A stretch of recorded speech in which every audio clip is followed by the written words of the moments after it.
ایک مرتبہ حضرت علی رضی اللہ تعالیٰ عنہ لوگوں کی صلاح فرما رہے تھے۔ آپ نے فرمایا اپنے دوستوں کے ساتھ بے انتہا پیار کرو، خلوص اور سچائی کے ساتھ چلو، لیکن اس کے بعد بھی اگر کوئی انسان تمہاری سچائی، خلوص اور سادگی کا احساس نہیں کرتا تو اسے چھوڑ دو، کیونکہ وہ پیار کا طلبگار نہیں بلکہ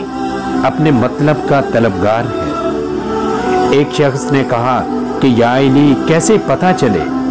کہ یہ سامنے والا دوست ہمارا مخلص ہے یا صرف اپنا مطلب رکھتا ہے؟ تو حضرت علی نے کہا، اے شخص، یاد رکھو جب تمہارا دوست تمہارے پاس آئے یا تمہیں یاد کرے، اس وقت اگر وہ تمہاری زندگی کے بارے میں پوچھے، تمہارے حالات کے بارے میں پوچھے، تمہارے خیال اور احساس کو سب سے پہلے رکھے،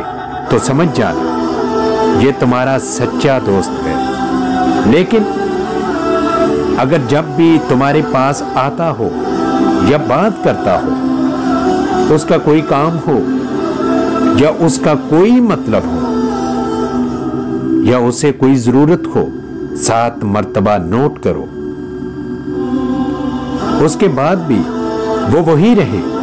تو پھر سمجھ جانا کہ تم تو اسے اپنا دوست رکھتے ہو، لیکن وہ صرف اپنی مطلب اور ضرورت کو اپنا دوست رکھتا ہے۔